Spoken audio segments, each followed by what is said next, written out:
yo kwiheba Yesu arahari n'amapfa nimwe yo kuganya dufite umurengezi haba mu bukene haba mu nzara bimubwire ibibazo bigiye kurangira maze twitahire. Ndakwifuriza rero kugira ivangamutungo risesuye na Yesu Kristu. Nguwo tugiye kuvuga kandi turashingira mu Itangiriro igice cya mbere umurongo wa 26.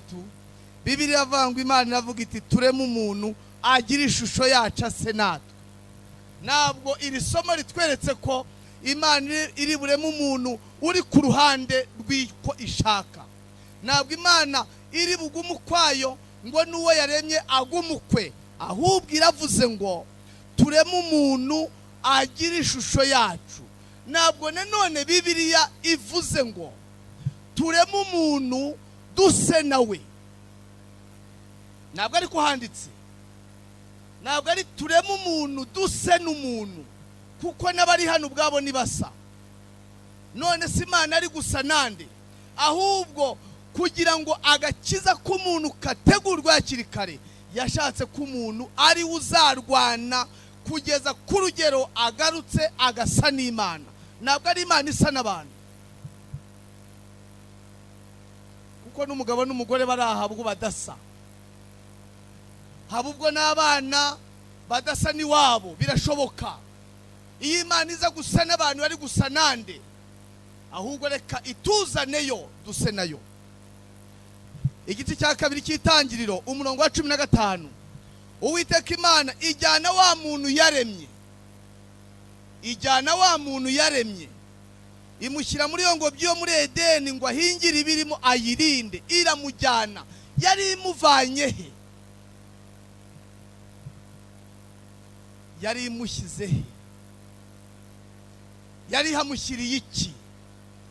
Ingobyi ya Edeni ryari ishuri Imana ishyizemo Adamu na Eva. Mwarimu wabo yari Imana. Isomo bigaga byari ibyaremwe. Abanyeshuri bari Adamu na Eva. Kandi iryo shuri uyu munsi riracyahari. Aho ritari ni ahantu riri muri Bibiliya. Icyama Imana ikakuvanaho waruri ikagira ahandi gushyira. Kandi aho ngaho yashyize umuntu, hari aho izajya ivuga Adamu akumva ikivuzwe. Murongo wa 18 w'igice cya kabiri cy'Itangiriro. Kandi Uwiteka Imana iravuga iti si byiza ko uyu muntu aba wenyine. Ntabwo ari byiza ko umuntu aba wenyine. Reka muremere umufasha umukwiriye.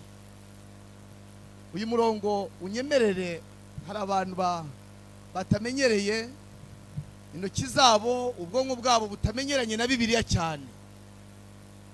Bishoboka ko baba bayiga ari uko bagiye aho ivugirwa, ariko bo ubwabo batariyumvira icyo Imana ibabwirira mu byanditswe byera.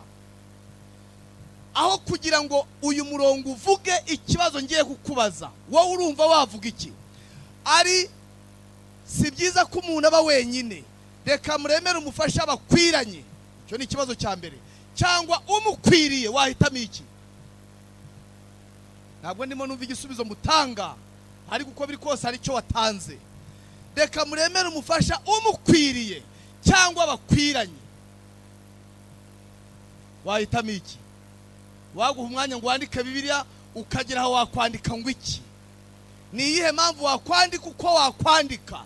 Inyungu iri muri bakwiranye ni iyihe? Igihombo kiri umukwiriye ni ikihe? Icyo nkunda Bibiliya rero. Ntabwo Imana yahaye Adamu umugore uri bubone umugabo ngo avuge ngo suyu nashakaga. Ntabwo Imana yahaye Adamu Eva umugabo ngo namara kumubona avuge ngo kucyumaye uyu. Oya, ubwo byagenje gute rero? Barakwiranye. Icyama nawe rero Imana yakureba iri mu ijuru ikavuga ngo si byiza ko uyu muntu aba wenyine. Reka mushakire Yesu Kristo bakwirane. Turenge iby'abagabo n'abagore, turebe iby'agakiza kacu. Yesu Kristu uyu mwanya abantu baraha ndahamya ko ntacyo bamushinja, ariko ikibazo nimba mukwiranye we ntacyo agushinja. Nimba hari icyo agushinja mu bugingo bwawe rero ntabwo uyu murongo uri buwandike ngo bakwiranye. Oya, aragukwira ariko we ntabwo uramukwira. Arashaka ko mukwirana. Kandi uyu murongo nanone uratubwira ngo si byiza umusore uraha, Bibiliya yamubwiye ngo si byiza kwaba wenyine. Umukobwa uraha, Bibiliya yamubwiye ngo si byiza kwaba wenyine. Umugabo n'umugore baraha, iri imbere yababwira ngo si byiza ko baba wonyine, kubera ko rimwe mu mazina ya Yesu harimo Emmanuel. Bisobanura ngo iki? Imana iri kumwe natwe, kuko atari byiza ko umuntu aba wenyine. Iyo usomye mu Kuva 25:8, Bibiliya avuga ngo kandi bandemera ubuturo bwera nure hagati muri bo, kuko atari byiza ko umuntu aba wenyine. Nyamara hano hari abantu benshi bakiri bonyine, kandi hari Emmanuel. Iyo bagiye gukemura ikibazo cyo kugira ngo uyu murongo utaguma kubarega, umusore ararambagiza. Yabona umufasha ati nsoje ibyo Bibiliya ivuga. Yari yaravuze ko atari byiza ko mba njyenyine. Uracyari wenyine nubwo uri kumwe n'uwo mubana, kuko Imana irashaka kuvanga ubumana bwayo n'ubumuntu bwawe. Ivangamutungo mvuga. Murongo wa 21 igice cya 2 cy'Itangiriro haravuga ngo Uwiteka Imana isinziriza uwo muntu ubuticura, arasinzira, imukuramo urubavu rumwe ihasubiza inyama. Urwo rubavu Uwiteka Imana yakuye muri uwo muntu iruhinduramwo umugore, imushyira uwo muntu. Uwo muntu yavuga ati uyu ni igufa ryo magufwa yanjye, nakara ko mu mara yanjye, uhereye none mwisa umugore kuko akuwe. Iryo vanga wari waryumvira iwawe mu mutima.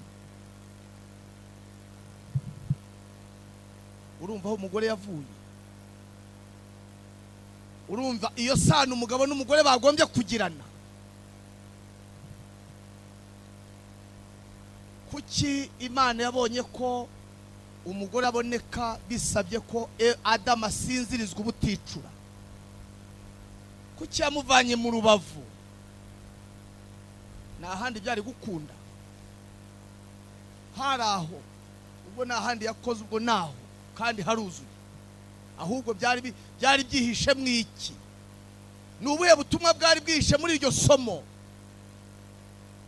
Iramusinziriza, atarimo yumva, imukuramo urubavu rumwe. Ntiyamenye uko byagenze. Urwo rubavu ruvanamo umugore, iramukomanga, imuvanamo ikinyamuteye. Ararera, akirora. Bitabaye yumva, afata ijambo, aravuga ati uyu ni igufa ryo magufwa yanjye, nakara ko mu mara yanjye. Byabaye atumva, ariko abibyiwe nande? Imana yabanje gukuza uwo mugabo. Irabanza iramukuza, imukujije mu bwonko. Amaze gukura, amenya icyo akorewe, amenya n'uwo ahawe, ko ahuje n'uwo yashakaga. Muri no minsi turimo turashyingira abantu badakuze mu bwonko, batarakura mu bwonko.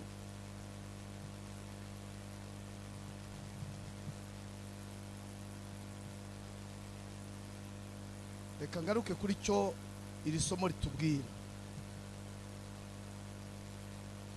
Aravuga ati uyu ni igufa ryo mu magufwa yanjye, nakara ko mu mara yanjye, mwisa umugore kuko akuwe mu mugabo.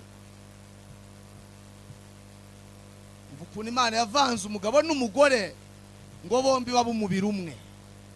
Ariko nyamara ni nayahe makuru ashobora kutabwira baraha gusa, ahubwo akabwira umutima? Cyambere murongo wa 24 haravuga ngo nicyo gituma umuntu azasiga se na nyina akabana n'umugore w'akaramata, bombi bakaba umubiri umwe.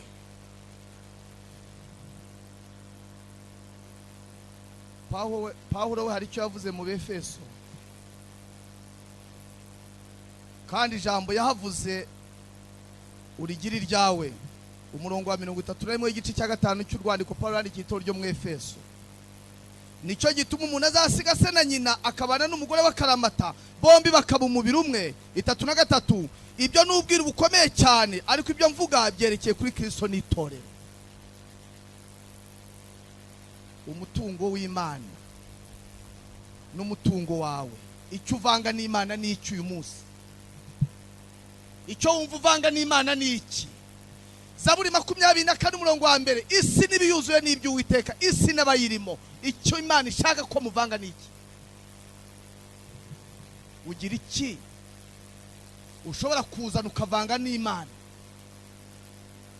Nyamara ubwenge bwawe, ubwonko bwawe nibwo Imana ishaka. Bibiri avuga, mwana wanjye mu mutima wawe nguwo wonyine, kandi ukomeyeho, uracyawukomeyeho. Irangije imushyira uwo muntu yaremye kugira ngo agaragaze yuko atamuhatiwe.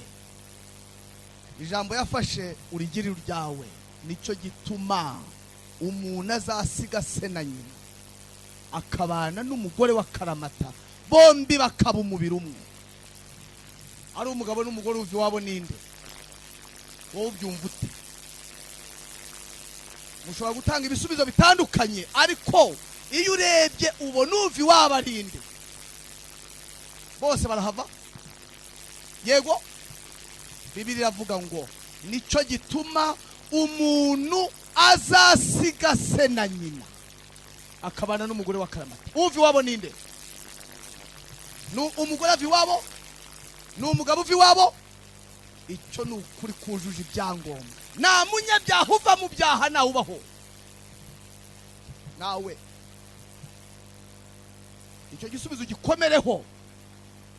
Nta munyabyaha uva mu byaha, ariko Yesu Kristo yavuye mu cyubahiro cye ngo aze kubana n'umugore we akaramata, baba umubiri umwe. Ntabwo abisirayeli bavuye mu Egiputa, oya, n'Imana yabavanyeyo sibo. Urugendo mu nzira bati turashaka gusubira mu Egiputa, kuko batavuyeyo. Nta mugore uvi wabo, uwahavuye n'umwe n'umugabo, Yesu Kristu. Mu Bafilipi igice cya 2 umurongo wa 4 n'uwa 5, ngo wisize ubusa ahagarika icyubahiro n'ubumana, atazanywe no gusura iyi si, aje kuvanga umutungo w'agakiza n'ubunyacyaha bw'umunyabyaha. Cyangwa mukabyumvira hariho.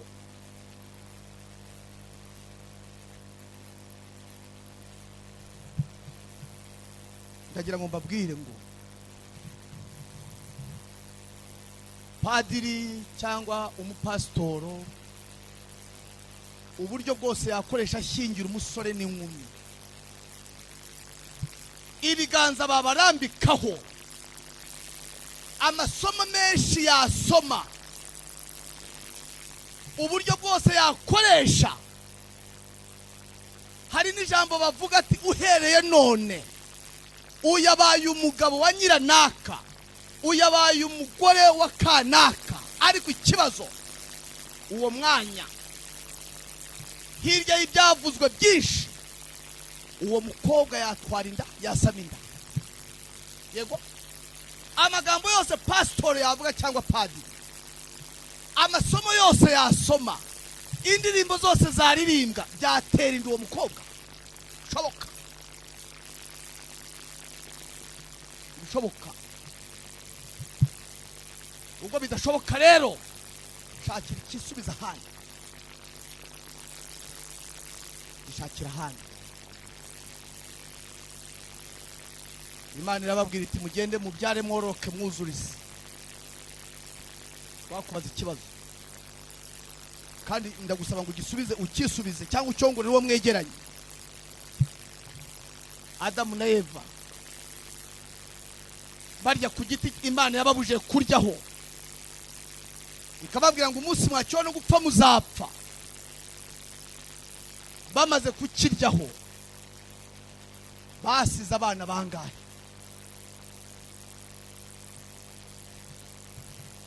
Wari utaragitekereza? Umunsi wakiriyeho no gupfa uzapfa, kandi bakiriyeho, kandi barapfuye, kandi bapfuye bakomeza kubaho, bagenda atari bazima. Birukanwa mu ngo bya Edeni, bajya hirya yayo barabyara. Ikibazo, bapfuye basize abana bangahe? Umunsi wakiriyeho no gupfa uzapfa. Ndabona watekereje cyane, ariko watekereza wagira na kure cyane. Ab'Imana yavugaga bagomba kubyara bataracumura, ntabwo aribo bavuze, ntabwo aribo. Cyokora umwana wa mbere yabyaye yaravuze ngo meshejwe umuhungu n'Uwiteka, kuko atazi uvutse uwo ari we. Iyo aza kumenya umwana abyaye, ntabwo yaravuze iryo jambo, ariko atari muzima mu bwonko ashimira Imana, naho havutse Kayini. Ngaba bari mu isi, yasize uwuhe mwana? Abadamu atabyaye, Aburahamu n'ababyare. Ngiki cyazanye Yesu Kristu ngo abari ubabyara. Ahubwo wabyawe nande? Uwabyawe n'Imana ntabwo akora icyaha, kuko imbuto y'Imana iguma muri we. Nakora ibyaha kuko yabyawe n'Imana. Uri mwene nde? Ubwonko bwe wari wabuvanga n'agakiza ka Yesu ngo unyurwe n'icyo yagukoreye, ubeho ufite ibyiringiro by'ubugingo, utagicirwaho iteka. Abaroma 8:1 Pawulo ati abari muri Kristo Yesu, umva iryo vanga, nateka bazacirwaho naryo, kuko bahishanywe na Kristo mu Mana. Ubugingo bwabo ntabwo burebeshwa amaso, burahandi hantu bubitse. Iki cyazanye Yesu ni ukugira ngo akore icyo Adamu atakoze, ni ukugira ngo asohoze ibyo Aburahamu atasohoje, aze kubyara. Mariko igice cya 2, uwo amaze kubyara aramubwira ati mwana wanjye genda, ibyaha byawe urabibabariwe. Umva uwo yari amaze kubyara, amubwira iryo jambo wari waribwira, uricaye gusa.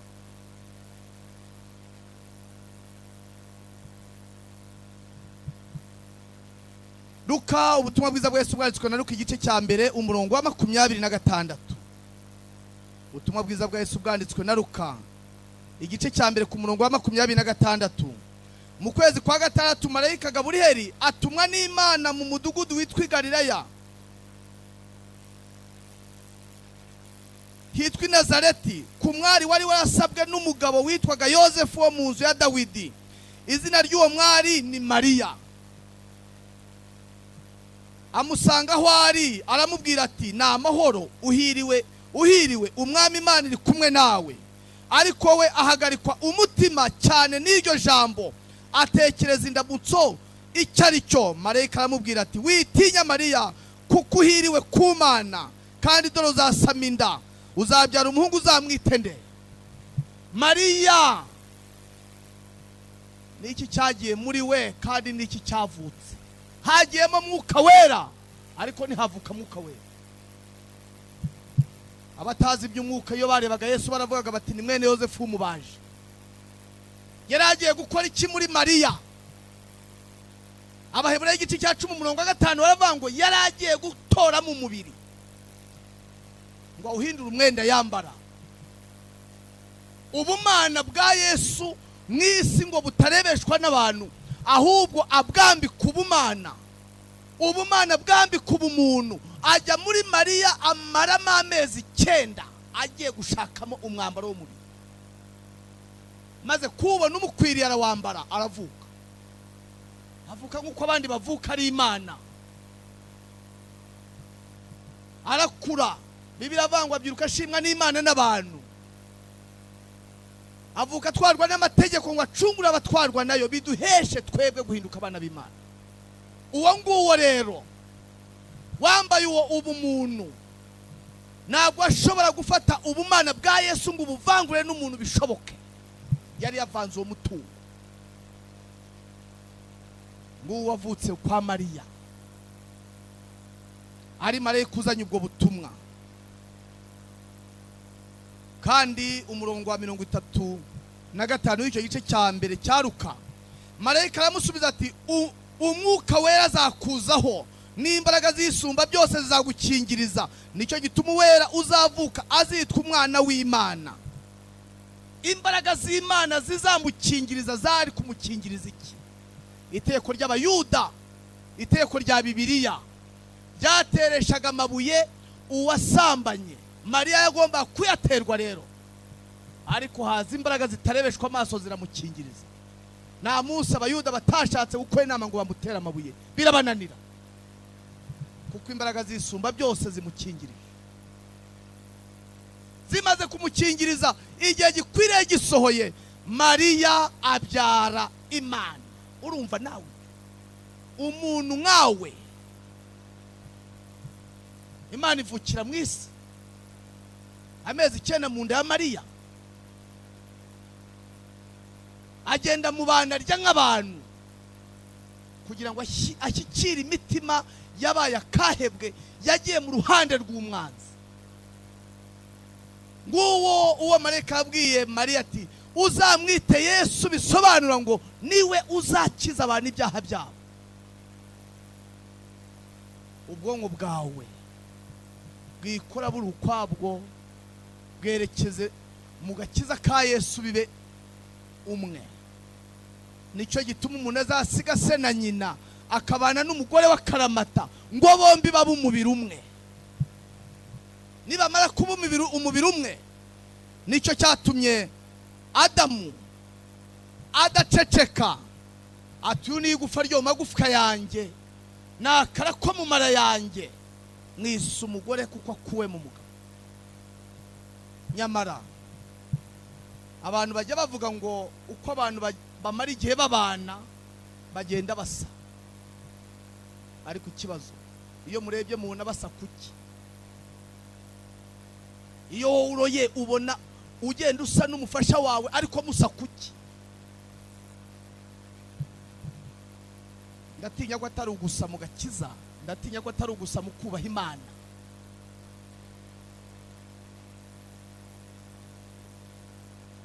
Umuturanyi umwe adashaka ko agenda iwawe, muhita musa nazahagenda. Icyo bita gusa. Adamu na Eva bamaze kumarana igihe babana barasa, hasigaye nta muntu ukivuguruza undi. Umugore azana kumbuta Imana yamubujaziho umugabo nawe ararya. Umva icyo bita gusa. Ahaho n'umugabo we wari kumwe nawe ararya. Imana hazirahamagara Adamu iti Adamu uri he? Adamu ati numvise imirindi yawe ninyishwa nuko nambaye ubusa ndihisha. Ninde wakubwiye ko wambaye ubusa? Imana itabona wariye kuri cya giti nakubuje kuryaho. Adamu ati ni wa mugore wamaye. Ikibazo cyerekera ku mugore. Niyavuga ati Imana umbabare nacumuye, ahita asa n'umugabo we. Bose bahishira Satani. Mu kiganiro bagiranye n'Imana na Satani urimo, kandi we warikoze.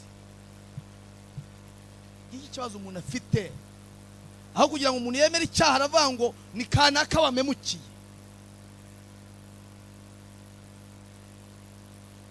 Witwa Ananiya na Safira dusoma mu byakozwe n'intumwa. Umva icyo bita gusa. Aho kugira ngo bazane ku byo bagurishije ku mitungo yabo babizane nk'uko gahunda yari iri mu ntumwa, bakora inama yo gusa. Tujyane bike kandi tutajyana, kandi icyo bari bukubaze na ubari cyo usubize nanjye nicyo ndi busubize. Umva icyo bita gusa. Adamu na Eva maze kubyara umwana azasa nabo, kandi batagisa n'Imana. Bo ni bari bagisa n'Imana, babyara umwana usa nabo. Nta muntu n'umwe ku isi Adamu atahaye 8. Nta n'umwe. Mutareba 8 w'ubutaka, oya, yamuhaye icyo yari afite. Ni ubunyacyaha. nta numwe atahaye 8 kuko bose bakoze ibyaha ntibashyikira ubwiza bw'Imana. Kandi igicumuro cy'umwe mu Baroma 5:18 kumanuka cyatumye bose babanyabyaha bacirwaho iteka. Reka dusangire n'icyo gukiranuka cyakozwe n'umwe cyahishije bose kubona ubugingo buhoraho. Ubwo twasangiye na Adamu kuba abanyabyaha, mureke dusangiye na Yesu Kristo kuba abakiranutsi. Birashoboka. Ibyo wibwira washoboye, Imana igiye kukwihora bibanze bikunanira. Nibikunanira, Imana iracyari Imana, baririmbye barabivuze. Iracyariho. Ngiki cyayizanye. Gushingirana kw'abasore bakajya imbere y'amategeko ya leta ntabwo ariko kumenyana. Yohana 17:3 biravuga ngo ubu nibwo bugingo buhoraho ko bakumenya, bakamenya n'uwo watumye ari we Yesu Kristu. Ntabwo abantu bose nimubona abantu bataha ubukwe, amateka y'ubukwe avuga yuko ubukwe bugirwa n'abantu babiri, abandi babaje mu birori. Nta muntu utaha ubukwe n'umugeni gusa, abandi n'abaherekeza. Uko amasaha agenda arangira, umubare w'ababutashye ugenda ugabanuka, umuntu wese asubira iwabo, agasigara bene bwo. Ivuga butumwa ryose, urugero rwose ryageraho, navuga butumwa rizahindura abakobwa b'abafu ngo baba abanyabwenge. Bishoboka, nari hari naryo. Ubu nibwo bugingo buhoraho ko bakumenya. Kabiri, bakamenya n'uwo watumye ari we Yesu Kristo. Ubwo bugingo ntabwo ari kuba umunyedini, ntabwo ari bwo bugingo. Ubugingo buhoraho nuko umunyabyaha amenya agakiza ke, kandi ako gakiza ni gitanga. Hahirwa ugafite, hahirwa ufite ibyiringiro muri we, hahirwa umuntu ufite umwana w'Imana, hahirwa uwari umunyabyaha umurikirwa n'umucyo uvuye i Karuvari ugatamura umwijima mu bwonko. Umunyabyaha akamenya ko ari umunyabyaha ruharwa, ariko wagiriwe ubuntu n'Imana. Cyo nicyo mbifuriza. Kandi ijambo niryo kwizerwa, iyo risezeranye no kurikora rizarikora. Maze umwazi amaze kubona aka gakiza kazahesha abanyabyaha ubugingo, arakavangira. Abantu aho kugira ngo bamenye ukuri gukiza umutima, abantu bishimira kuba abanyedini aho kwishimira kuba abana b'Imana.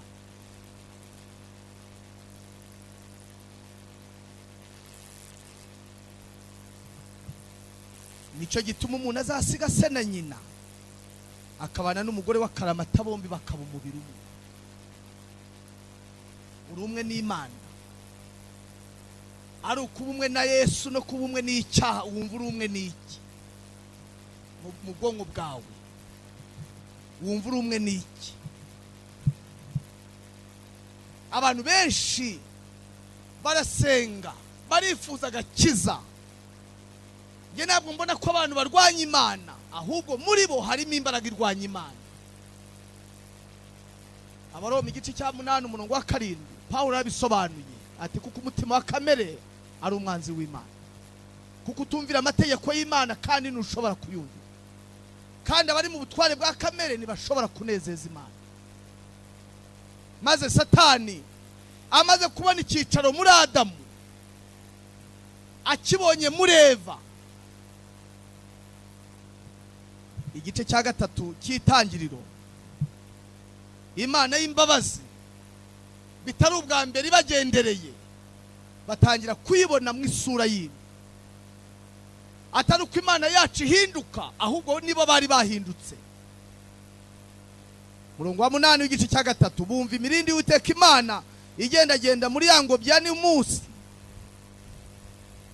Wa mugabo n'umugore we bihisha hagati y'ibiti byo muri iyo ngobyi amaso y'Uwiteka Imana. Imana ihamagara uwo mugabo iramubaza iti urihe? umukino wo kwihisha Imana watangijwe na Adamu na Eva n'uyu munsi wacyahari. Abantu batinya kujyaho iby'Imana bivugirwa. Habubwo niyo umuntu yihanganye akahajya umutima ubumurya, kuko ntabwo biri muri kamere yacu kwishimira iby'Imana aho bivugirwa, ntabwo biri muri twebwe. N'uwagerageje kuza habubwo umwanzi yamutera kumva ibintu uko bitavuzwe. Hari igihe abantu bajya mu materaniro nk'uku tuyarimo gutya, abantu bakararika inshuti, abantu bakararika aho bakorana, bakararika abaturanyi, bati hariya hari ijambo ry'Imana ririmo rivugwa, ngwino tugende. Umwanzi agahita yongorera ubwiwe ati ubwo ndabizi mwashaka kugira ngo mbe umuyoboke wanyu. Umva umwanzi. Kandi ibyo ntabwo ari byo abavuze, ngwino tujye kumva ijambo ry'Imana. Ariko kuko umwanzi afite umwanya mu mutima w'abantu, agahita atangira kumwongorera. Hari ibyo abantu bibwira bihabanye n'iby'Imana ivuga.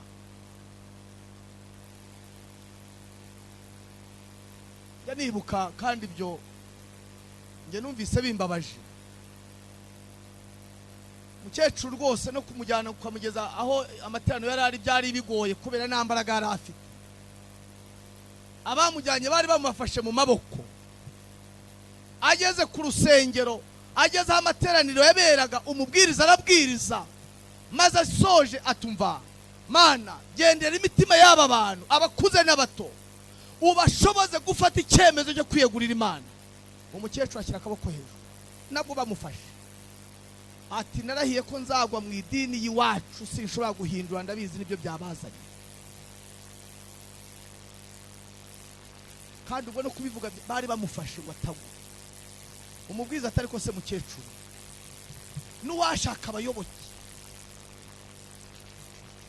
n'uwashaka abayoboke yashaka wowe. Uzajya muri korari, uzaba umudiyakoni, ni ikihe cyiciro uzayobora ku buryo ubona twaje kugushaka? Umva umwanzi akumvisha abantu ikitavuzwe. Imana irahamagara Adamu, aho ugira ngo avuga ati ndi hano kandi nakoze amarorerwa. Ni wa mugore w'amayi, nkaho Imana yamumuhatiye. Yavuze ngo nigufa ryo magufwa yanjye, nakara ko mu mara yanjye, none aramwihakanye kubera ikibazo kivutse. Umugore nawe nta kindi ari gukora, yari kunga muri umugabo we, nawe yihakana. Umugabo ati ndarengana, njye n'umugabo wanjye turarengana, ikibazo kiri kuri wowe Mana. Iyi ngobyi ya Edeni iyo utayishyiramo iyi nzoka, hari ikibazo tuba twagize. Mbare cyo ngundira Bibiliya, Adamu yarisobanuye, Eva arisobanura, inzoka iraceceka, ntabwo ari bishoboye. Ntabwo Imana yigeze yisobanura. Yisobanura kuri inde? Bibiliya avuga utigeze kumenya icyaha, Imana imuhindura icyaha ku bwacu. Ngaho dukesha Itangiriro 3:15 haratubwira ngo nzashyira urwangano hagati yawe n'uyu mugore, no hagati y'urubyaro rwawe n'urwe, ruzagukomeretsa umutwe, nawe uzarukomeretsa agatsinsi. Iri ni isezerano ry'iteka ryose. Isezerano n'amasezerano ntabwo bireba hamwe. Isezerano ni iry'umuntu agirira abantu cyangwa umuntu batabisabye, naho amasezerano buri wese agiramo uruhare. Iyo ugiye mu Guteka kwa 2:28 hari amasezerano, ntabwo hari isezerano. Nugira umwete wo kunyumvira, bivuga ngo ntabwo abiseni batumvira ibyo Imana igiye kuvuga, ntabwo bizasohora. Ariko Itangiriro 3:15 ntabwo ari amasezerano. Niki? Ni isezerano. Ntabwo Adamu ari we warisabye, kandi ni isezerano ry'iteka ryose. Kandi iri sezerano ni ijambo ritubwira ngo nubwo imibabaro igiye kubaho, hari umusozo wayo. Kandi urugamba ruzashyiraho umusozo ruzagira ingaruka kuri Yesu Kristo, ari nta cyaha yakoze. Ruzagukomeretsa umutwe, ruzagukomeretsa agatsinsiro, nawe uzarumena umutwe. Intambara iri hagati ya Kristo na Satani ntabwo ari iya nonaha. Ibyashura 12 umurongo wa 7 baravuga ngo mwijuru haba intambara. Satani ararwana n'ingabo ze, Yesu Kristo ararwana aranesha. Bibirangira avuga ngo mwijuru ha Satani ni haba kiboneka mu mutima wawe. Arahi Imana na ha Satani ahaboneka n'ahandi. Harebe na muntu uri buhakurebe harore. Mwijuru aha Satani ni hakiboneka. Nubwo hari igihe umuntu avuga ijambo bati ahinduye Bibiliya sicyo ngendereye, reka mvuge ngo mu mutima wawe aha Satani ntakiboneka. Nyamara atinya ko wavuga ngo ahubwo muri nge naho Imana hahari. Nshuti muvandimwe, ngiye impamvu ubutumwa bwiza bw'ubwami bugomba kubwirizwa isi yose, ngo abantu bamenye icyo Imana yabakoreye, ikiri mu kubakorera n'ikizabakorera. Ntabwo muri murarangira, hari icyo yakoze ku musaraba. Icyo wagisoma muri Yesaya 31 kandi yaragikoze. Tubyiruka tuvuka dusanga cyarakozwe, ariko hirya y'icyakozwe hari icyo Yesu ari mu gukora. Nguwo umutambyi mukuru uri ku murimo wo kweza ubuturo bwera. Mwijuru nta cyaha cyasigaye ngo arakeza mwijuru, ahubwo ari mareza ubuturo bwera ari wo mutima wawe nanjye. Bumuhe de mu buturo bwera Imana iture mu bugingo bwawe. Ibyaha byarakozwe n'uyu munsi biracyakorwa, kandi ababikora ntabwo barashira inyota yo kubikora. Ariko Yesu aho ageze, Yesu aho ageze ahindura amateka. Twabonye ko Eva yakuwe mu rubavu rwa Adamu atumva. Iyo umuntu agiye kwa muganga afite ikibazo gikomeye, haba ubwo bafata icyemezo cyo kumutera ikinya ngo bamubage atumva, kuko kubaga birababaza. Isi irimo irabaga batuye isi, kandi bamwe irababaga bumva. Ariko abana b'Imana, Imana irabashyiramo ikinya cy'agakiza. Ngo isi ni inabaga, abana b'Imana ubwonko bwawe bube bwarimutse. Niza kukubaga igasanga uri muzima, urajya mu kaga, uri bubabare kandi uzarinda upfa ukibabara. Ariko abakiriye ubuntu bw'Imana mu mitima yabo, isi irabaga, bagasubiza ngo byose bifataniriza mwe kunzanira ibyiza, kandi barushye, tagira ngo baborohewe. Ariko kuko ubugingo bwabo buhisha ahandi hantu, isi tarora, irabagwa inyuma, imbere akarushaho guhindurirwa gusa n'Imana.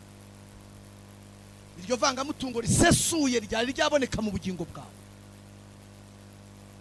ryari ryaboneka.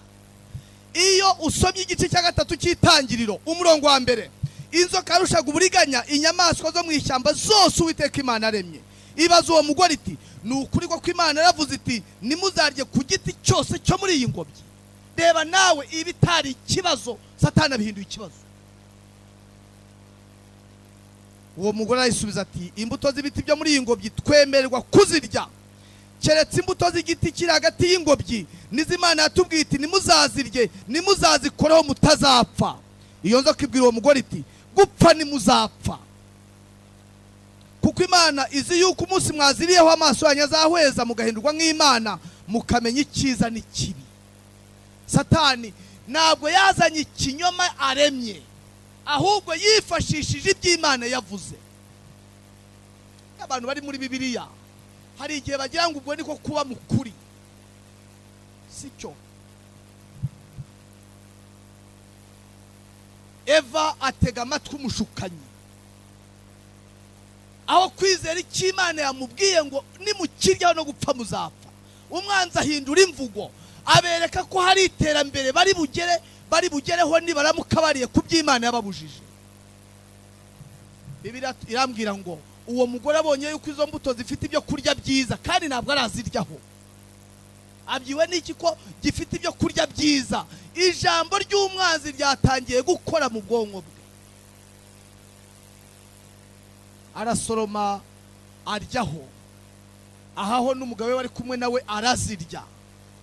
Bose ikibazo cy'urupfu n'ingaruka zacyo batangira kubibona ku bugingo bwabo, kandi batari bushobore kwibatura ngo bahave. none uyu munsi wakizwa utakizwa uri mu ngaruka z'icyaha.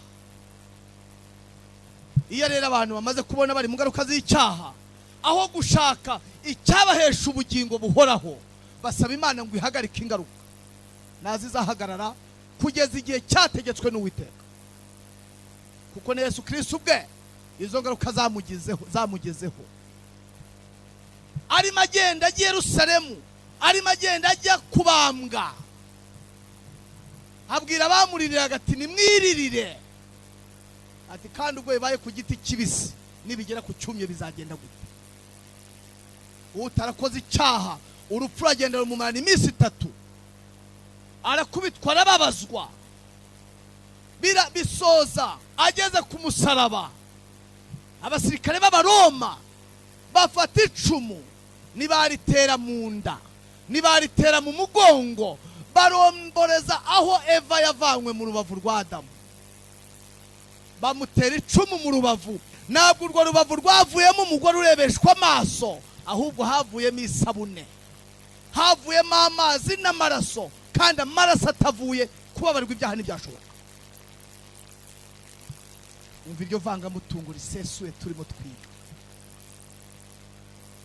Icyavuye muri Yesu Kristu ngiki cyari kije gukiza umunyabyaha, kandi uyu munsi agakiza karahari. Yohana igice cya 20, ubutumwa bwiza bwa Yesu bwanditswe na Yohana igice cya 20 umurongo waho wa 16.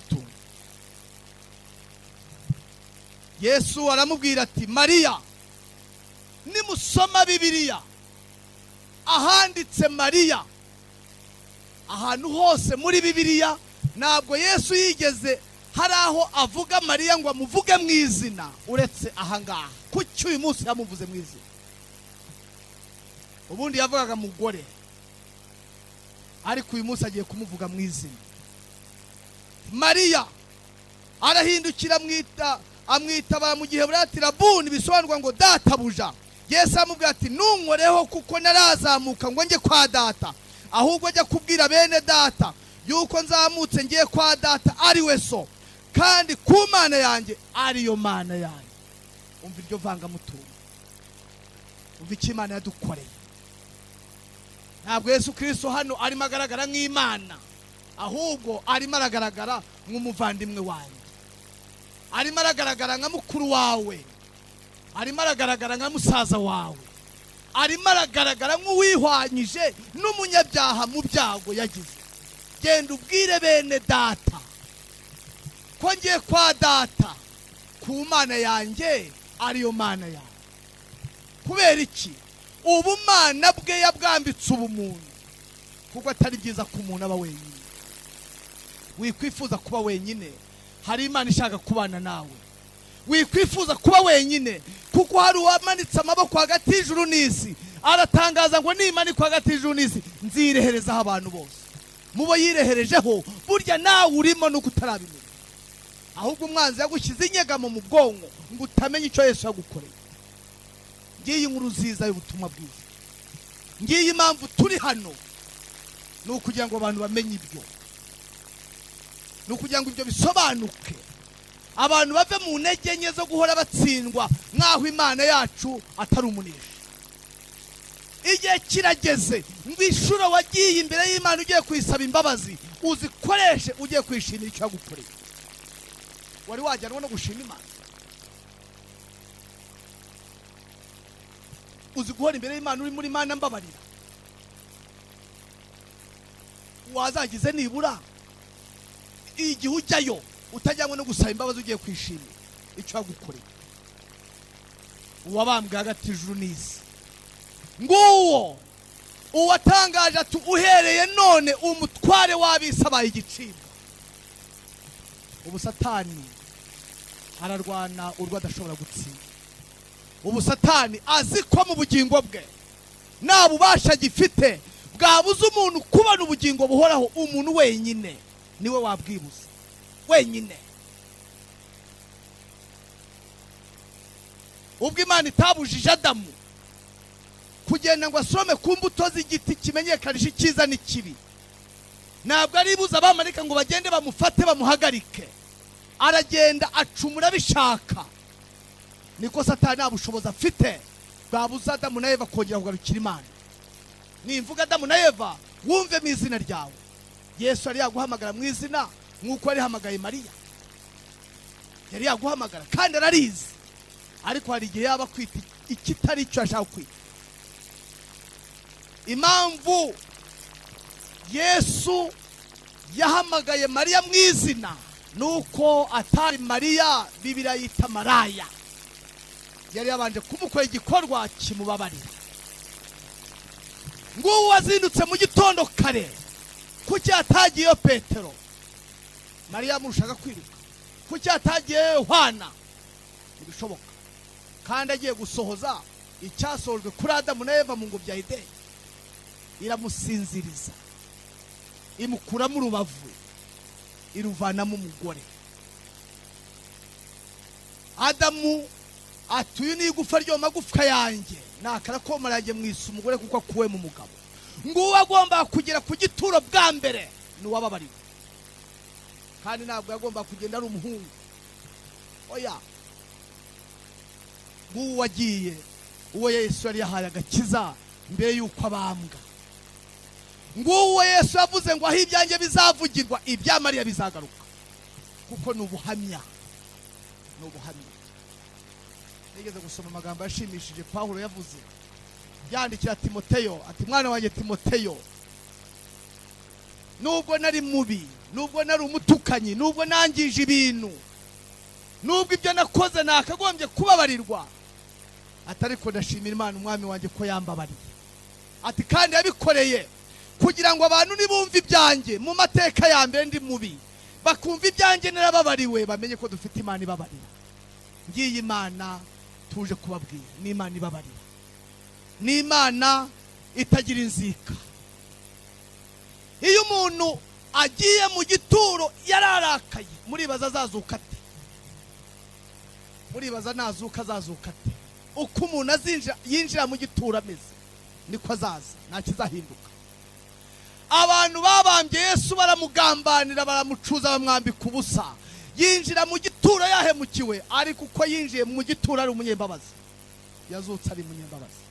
Imbabazi ze ni za buri wese, ariko ikibazo uzishaka.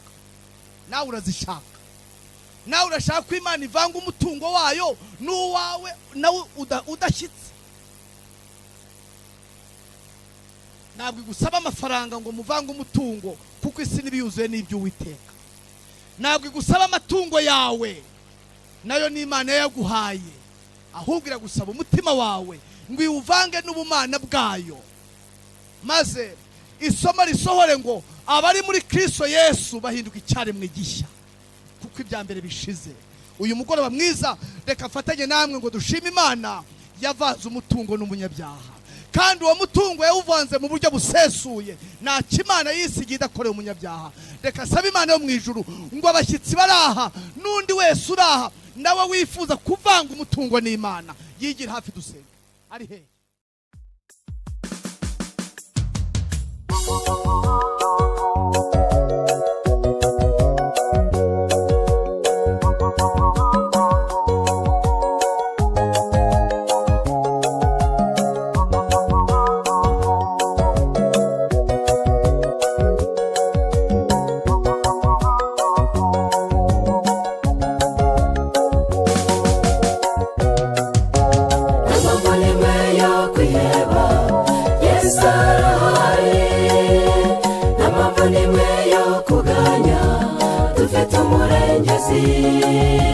Haba mu bukene, haba mu nzara, bimubwire ibibazo bigiye kurangira, maze twitahire.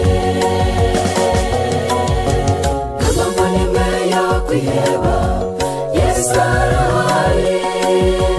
Nta mpamvu nimwe yo kuganya, dufite umurengezi. Haba mu bukene, haba mu nzara, bimubwire ibibazo bigiye kurangira, maze twitahire.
twitahire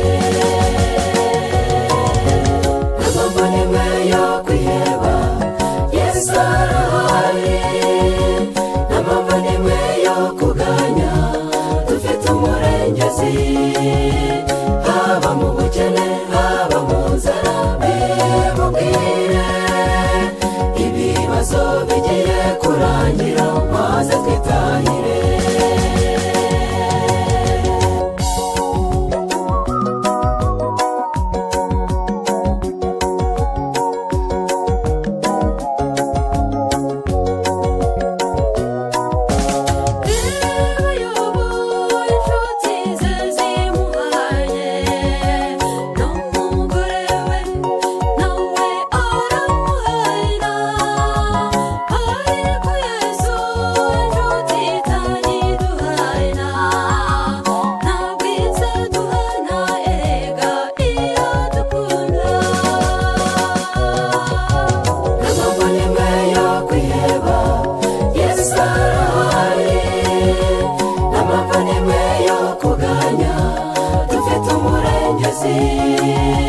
haba mu bukene haba mu nzara bimubwire ibibazo bigiye kurangira maze twitahire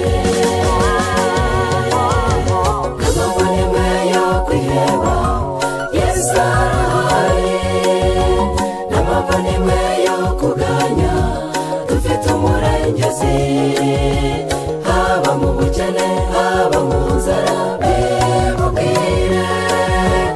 ibibazo bigiye kurangira maze twitahire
haba mu bukene haba mu nzara bimubwire ibibazo bigiye kurangira maze twitahire amambo nimwe yo kwiheba Yesu arahari n'amambo nimwe yo kuganya dufite umurengezi